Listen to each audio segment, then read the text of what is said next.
At 10, the government says it will look at removing Andrew Mountbatten-Windsor from the royal line of succession.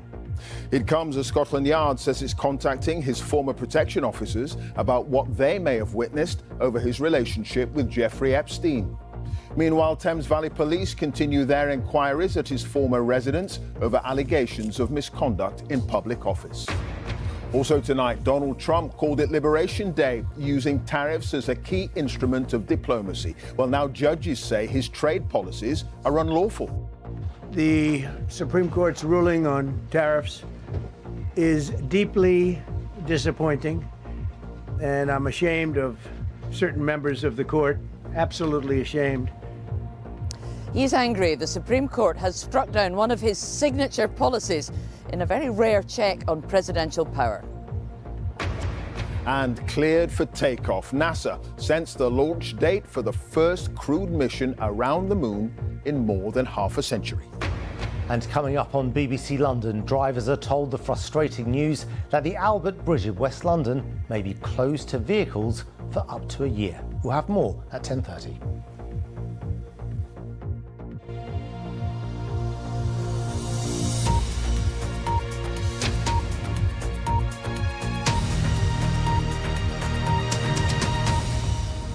Hello to you. After his titles and home were taken away, now the government says it will look at removing Andrew Mountbatten-Windsor from the royal line of succession.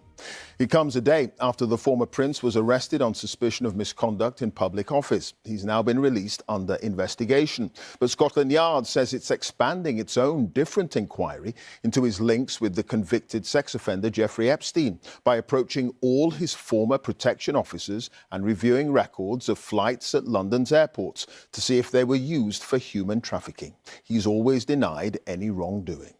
Johnny Diamond, our royal correspondent, has our top story tonight. After this, what is left?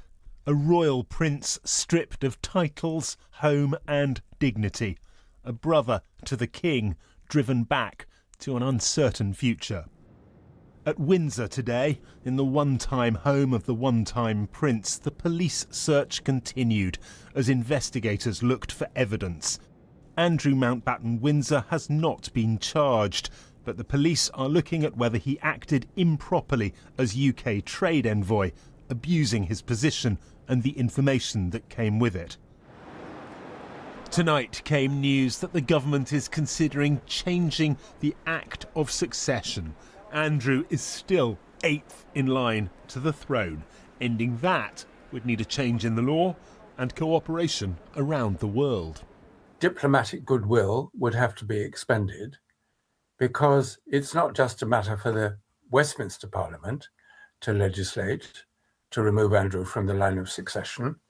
It would have to be all the 14 other countries around the world where King Charles is also their head of state. As the politicians reacted, Andrew's older sister, Princess Anne, arrived for a visit to Rotherham. So far, royal reaction, a statement from the king, where family went unmentioned. From his sister too, silence. Afternoon, Your Royal Highness. How do you feel about your brother's arrest?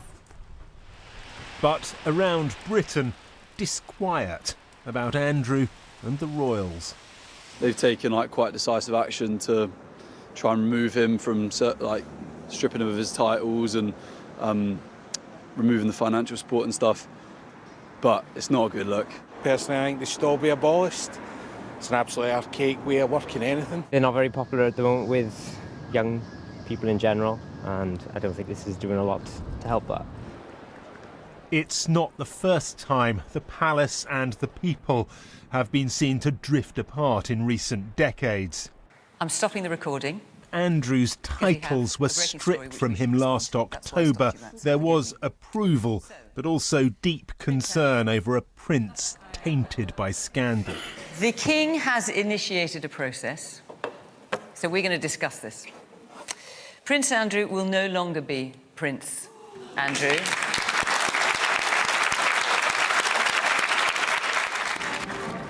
Through the 90s, Then Prince Charles and Princess Diana fought it out in the media, leaking and briefing as their marriage crumbled, opening up on television as monarchy became soap opera.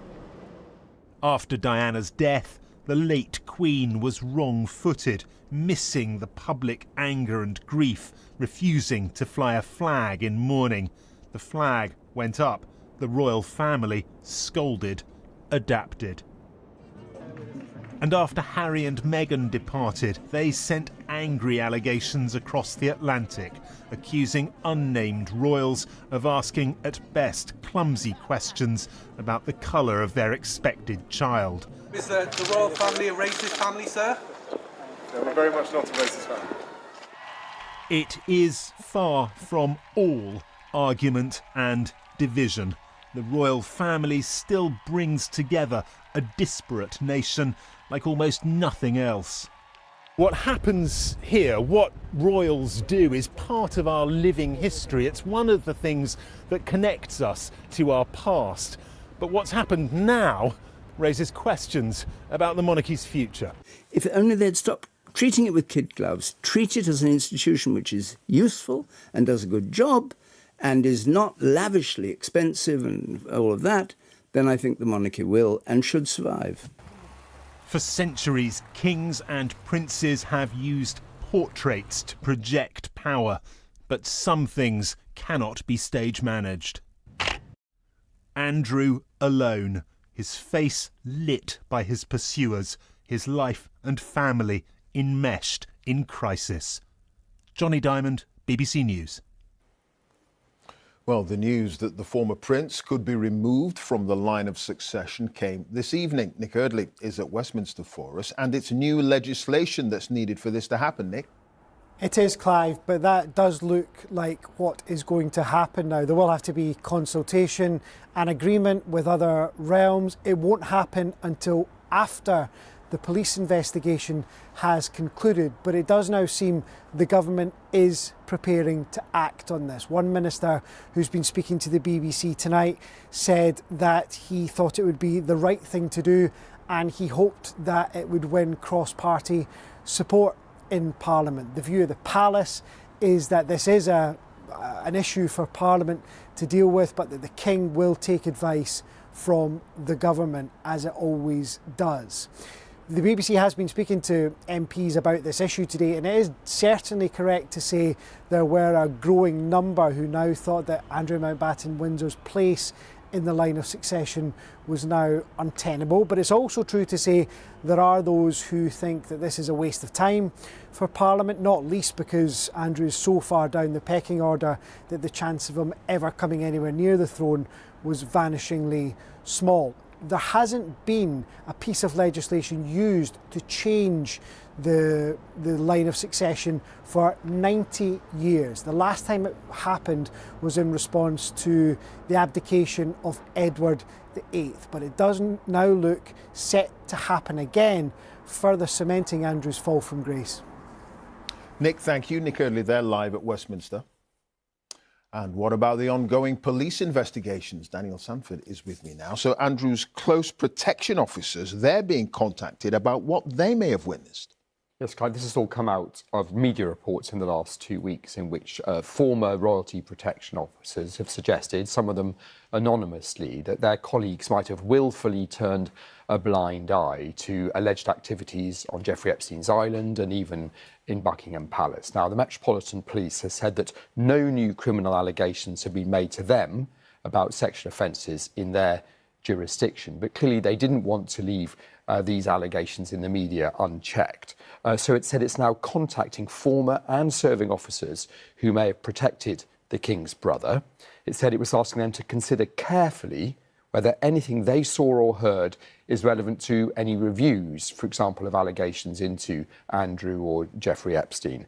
And it was urging anyone with new or relevant information to come forward. Now, it stressed that it's not seen any evidence of any wrongdoing by any protection officers. And there is an issue that protection officers need to think about the privacy of the people they're protecting before reporting everything to their superiors. But the fact that the Met is actively contacting former officers does show that the force does need to see if any of these anonymous allegations are true. And just on the investigation into Andrew, Thames Valley Police have said today that the searches at Royal Lodge in Great Windsor Park are likely to continue right through the weekend and may not end now until Monday. OK. Daniel, thank you. Daniel Sanford, our UK Affairs correspondent there. Since he returned to office, Donald Trump has had few checks on his power as president. So the news that the highest court in the land has thrown out one of his most cherished policies on tariffs has come as a body blow to the White House. The Supreme Court has ruled he cannot impose tariffs on the rest of the world using emergency powers without congressional approval. He's now branded some on the Supreme Court a disgrace, and he's ashamed of them. And he's defiantly vowed to use other legislation to impose a new 10% global tariff.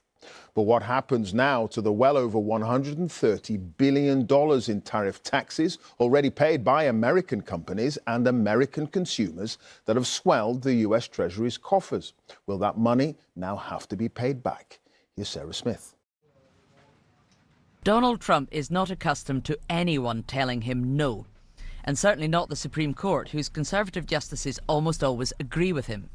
The Supreme Court's ruling on tariffs is deeply disappointing, and I'm ashamed of certain members of the court, absolutely ashamed, for not having the courage to do what's right for our country.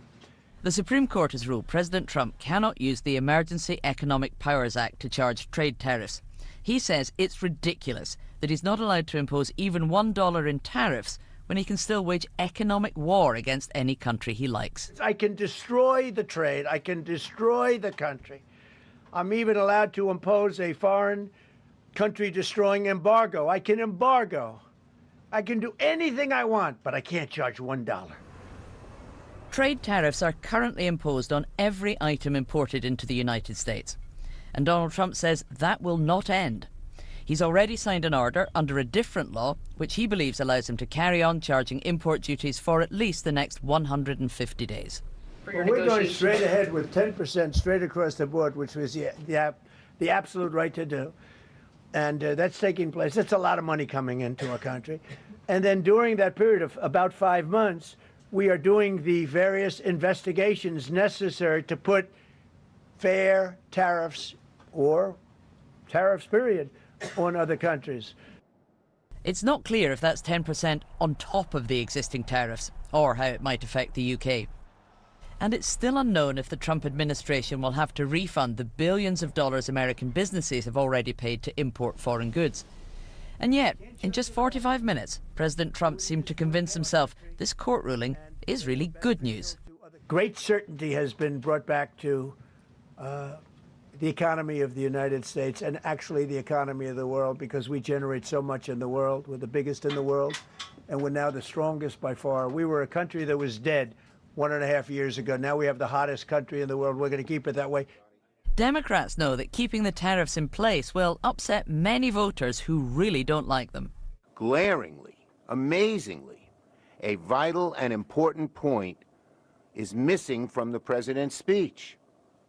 That his tariffs have dramatically increased costs on American families. Costs of so many things have gone up because of these tariffs, and the American people hate the tariffs because it's increased their costs. Donald Trump named it Liberation Day when he introduced his tariffs last year. He often says tariff is his favourite word in the dictionary. And despite the court ruling today, he will fight to try to find a way to keep one of his favourite policies in place. Sarah Smith, our North America editor, reporting there. Now, the Bishop of Lincoln, Stephen Conway, has been arrested on suspicion of sexual assault. Ali Maqbool, our religion editor, is here. Just fill us in on the background to all this. Well, this has all very much come out of the blue. Late in the day, we heard from the Lincoln Diocese. We heard a statement from them saying that the Bishop of Lincoln, Stephen Conway, a very senior member of clergy in the Church of England, a member of the House of Lords, had been suspended from ministry pending the investigation of a safeguarding complaint. But they didn't say any more than that. The wider Church of England didn't give any more details about what that complaint was. But when we contacted Lincolnshire Police, they confirmed this arrest, as you say, on suspicion of sexual assault. And the police said the arrest is part of an ongoing investigation following an allegation that a man was sexually assaulted between 2018 and 2025. And the police also said that he'd been released on conditional bail. And it was after that that the Church of England suspended Bishop Stephen Conway, although we now know from the Lincoln Diocese that the allegations against him were first received, the complaint was first received 3 weeks ago. And investigations, of course, are continuing, but it goes without saying this is the kind of story the Church of England could do without. All right, Alim, thank you. Alim Maqbool there. 2 teenagers have been detained for life after killing a stranger in an unprovoked racist attack. The pair assaulted Kamran Arman, who was 38, as he delivered groceries to his mother's home in Barry in South Wales. He was stabbed through the heart. Marcus Staniforth, who's 17 and was sentenced to 17 years at Cardiff Crown Court, and the second defendant, who's 16 and so cannot be named for legal reasons, was sentenced to 15 years. The UK's governing body for athletics has pleaded guilty to corporate manslaughter in connection with the death of a Paralympian. Abdullah Hayayi died in 2017 after a metal cage fell on him while he was training at Newham Leisure Centre in East London. UK Athletics says it deeply regrets what happened. The American military build-up in the Gulf continues amid tensions with Iran as more US warships head to the area. Donald Trump has reiterated he's considering a limited military strike against Iran if it fails to make a deal over its nuclear program. Johnny Beale, our defense correspondent, has that story. Iran knows trouble may be coming. This week, its Revolutionary Guard putting on a show of force in the Gulf of Oman, a signal it's ready to resist any attack. President Trump has made clear the clock is ticking. We're either going to get a deal or it's going to be unfortunate for them. I would think that would be enough time, 10, 15 days, pretty much maximum. The surge of US military power is increasing. This week, more F-22 jets arrived in the UK, likely heading east. The last time they crossed the Atlantic in large numbers was when the US hit Iran's nuclear sites in June. The US already had a significant military presence in the Middle East, with bases in Jordan, Saudi Arabia, Bahrain, Qatar, and the UAE. But over the past month, there's been a massive military buildup. Squadrons of fighter jets, including F-15s, F-35s, and F-22s, have flown to the region. Just as significant is the arrival of dozens of US refueling aircraft, as well as early warning radar systems. But the US also now has a large naval presence. The US aircraft carrier Abraham Lincoln, loaded with squadrons of fighter jets, is already in the Gulf.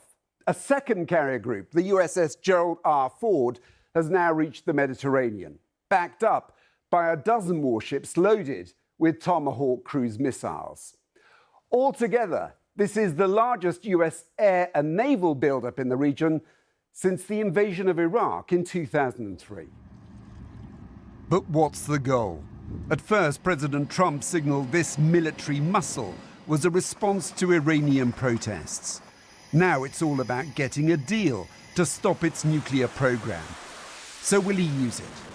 I think it's likely, but not inevitable. And I think my read of this situation, as someone who has been doing this sort of thing for decades now, is that Trump wants a deal.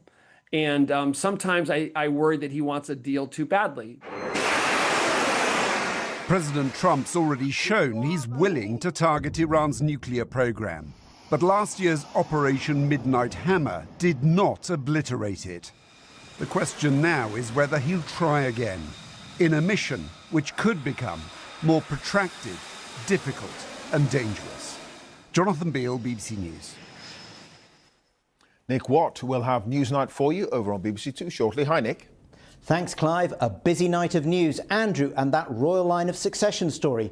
We hear from eminent historian David Olusoga. On the Supreme Court blow for President Trump, we talked to one of his closest allies. And on Iran and possible strikes, we interviewed Donald Trump's former national security advisor. Newsnight soon on BBC Two and on iPlayer. Thanks, Nick. A clinical trial into puberty blockers for children has been paused by the medicines regulator following concerns. Hugh Pym is with us. Just remind us of the issues surrounding all this.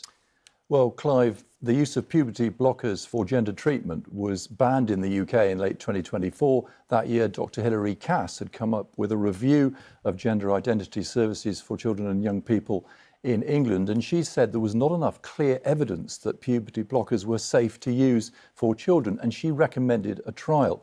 Now, the details of a trial were published at the end of last year, and more than 200 children with gender incongruence, children and young people, were about to be recruited for this trial. But the MHRA, the medical regulator, having approved the principle of the trial, has stepped in and said there should be potential amendments, and the Department of Health are saying these are new concerns, and one of those is over the minimum age that children are allowed to take part. It had been set at possibly as young as 11.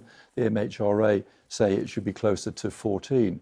Now, there is a legal action also at the moment involving campaigners who say the use of puberty blockers in a trial for children is unsafe and unethical.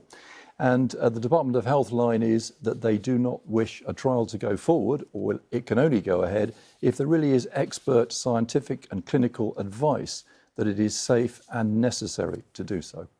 Hugh, thank you. Hugh Pym, our health editor there. The US has told a global summit on artificial intelligence in Delhi that it won't accept worldwide governance of AI. The White House technology advisor, Michael Kratsios, says it's a strategic asset that wouldn't live up to its potential if stifled by bureaucracy. But many global tech executives and political leaders are calling for tighter regulation, with one Google boss telling the BBC there needs to be smart regulation. Zoe Kleinman, our technology editor, has more from Delhi. The AI hype machine has been in overdrive this week here in Delhi. Inside the huge exhibition halls, there are dazzling displays of slick new AI products and grand promises made about their potential to make the world a better place. World leaders and tech bosses have put on a touchy-feely show of solidarity, well, most of them, and pledged to collaborate on the best approach to harnessing AI as it evolves. I think I would welcome smart regulation that actually keeps up with the pace of the frontier. That's the hard thing. I think I think most of my colleagues as well, leading other labs, would also agree with we could come up with the right types of regulation that actually manage the real risks that there are out there. Then I think that may be a good thing. But calls for a one-stop shop style global governance were emphatically rejected by the US this morning on the grounds that it would hold the tech back. Meanwhile, the AI sector itself keeps sounding alarm bells about the potential dangers of its creation as it grows more powerful. Some believe this is the industry trying to spook regulators into doing what it wants, while others argue there are more immediate concerns which require actions rather than just words. For me, what is important here is taking the technology of AI into societal application. For example, precision agriculture, healthcare. India urgently needs this technology to live up to its hype and be as accessible as possible. After its week in the global spotlight, India will be hoping the legacy of the AI summit will be more than a chorus of good intentions. Zoe Kleinman, BBC News, New Delhi. The American actor Eric Dane, best known for his roles in Grey's Anatomy and Euphoria, has died at the age of 53. In April last year, he revealed he'd been diagnosed with ALS, the most common form of motor neuron disease. His representative says he spent his final days surrounded by his friends, wife, and 2 daughters. Eric Dane, who's died at the age of 53. NASA says the 6th to the 11th of March is the window when it hopes to launch the first mission in more than 50 years to send astronauts around the moon. The Artemis 2 mission would pave the way for a future moon landing. All eyes are on the Kennedy Space Center in Florida, where NASA has just carried out a second practice launch. Georgina Ranard has that story. One last test of a rocket that aims to take the first humans in 50 years back around the moon. A couple of hiccups with fuel leaks, but the hatch is closed and NASA is ready to launch Artemis 2. Following that successful wet dress yesterday, we're now targeting March 6th as our earliest launch attempt. Every night I look up at the moon and I see it, and I get real excited because I can really feel she's calling us, and we're ready. We are Artemis. So get ready to see these faces everywhere. We're just so ready to fulfill the mission that we came here to do. Pictured here in rehearsals, the astronauts will tonight say goodbye to their families to go into quarantine as they prepare to travel the furthest into space humans have ever been. They won't land on the moon. Instead, their 10-day voyage will take them around the far side of the moon, the part we never see, and back to Earth again. They'll work, eat and sleep inside a spacecraft the size of a minibus. But it's been a rocky road to get here. We'd like to dedicate the first steps of Apollo 17 to all those who made it possible. The last moon landing was in 1972. Few suspected that these would be the last human feet on the lunar surface for 5 decades. But space exploration fell out of fashion politically and financially. Until, in 2017, President Donald Trump announced America was going back. It marks an important step in returning American astronauts to the moon for the first time since 1972. Almost a decade on, the rocket is finally ready. The launch is a major test of America's burning ambition to beat China in the new space race. And if this mission succeeds, America will pull into first place. Georgina Ranard, BBC News. At the Winter Olympics, the countdown to the last 2 days of competition has begun. And Great Britain's men's curlers are preparing for tomorrow night's crucial gold medal match against Italy. Meanwhile, tonight, Team GB's Gus Kenworthy, who came out of retirement for these games, missed out on a medal in the men's free ski halfpipe final. Here's Joe Curry. On the board. Under the lights, the men's free ski halfpipe final promised fans big tricks. No! Only 2 skiers landed their first runs, as others fell by the wayside. Well, at the moment, this pressure of this Olympic final is really beginning to show. With 2 runs still to come, well, a place on the podium is anyone's. This moved him up into medal contention, but he would still need to better it on his final go. Spend as much money as I've spent to hire a coach and do this and travel and go to the camps and pay for all the registration and the travel and all of it. And I don't know, I'm really proud of myself for doing it and for making it here and for putting a run down in the final. It's not what I wanted, but onward and upward. Ben Lynch, Ireland's first ever Olympic finalist on skis, produced a wonderful performance to finish in, buoyed by this good luck message from his former maths teacher. It was during a maths lesson when Brad turned to me and he said, "Mr. Ranganathan, genuinely, you are a hero and a role model. And I think I'm going to compete for Team GB as a direct result of your influence." So, Brad, you're welcome. Good luck to you. Take care. Come on, Team GB. On the penultimate day of the Games, Britain will claim at least one more medal, with the men's curlers competing in the final. But will it be gold or silver in Cortina? Joe Curry, BBC News, Livigno. Who knew, Romesh, eh? All right, here's the weather now. Is there gold at the end of that rainbow? Hey. Boom, boom. I'm lost for words. Over that. Yeah. Let's move on very, very quickly. It's 14 degrees today at Exeter Airport, the highest temperature of the year so far. It's going to be good weather for catching a rainbow over the weekend because it's going to be mild and breezy. There'll be some sunshine. There'll also be some rain around as well. And most of the rain's coming in from the Atlantic on these weather fronts, but it's a southwesterly wind that's bringing in all that mild air. We've still got a bit of rain around during what's left of tonight. This is the main area of rain. It's going to be fairly light and patchy, and it's tending to die out as it moves a little bit further north. There's going to be a lot of cloud around overnight. Pretty mild out there as well. Away from the far north of Scotland, we've got minimum temperatures typically down to 7 or 8 degrees. That rain that's still there first thing in the morning, there it is there, will move northwards and die out. And before we see some wet weather coming into Northern Ireland late morning and then into other western areas in the afternoon, there may be some brightness and sunshine across the Midlands and Eastern England for a while as it turns a bit drier. Widely, though, those temperatures are going to be in double figures away from northernmost parts of Scotland. We could see 13 or 14 degrees once again. That rain, though, that's coming into western areas slides its way down towards the southeast of England overnight. Still there, I think, probably on Sunday morning, but it should move away and the cloud will eventually break up. Elsewhere, there's going to be some sunshine around on Sunday. There'll be some showers as well. Not too many across England and Wales. Most of them across western Scotland and Northern Ireland. Quite heavy at times. Blustery winds here as well. But again, those temperatures typically into double figures, 10 to 14 Celsius. Stay with those sort of numbers into the beginning of next week. There's not a great deal of rain around. It's mostly in the west, but get a southerly wind on Tuesday and some sunshine for England and Wales. Temperatures could reach 15 or 16 degrees. Clive. My word, Darren. Thank you. Darren Bet there. That's it. Now, it's time for all the news where you are. Have a peaceful night.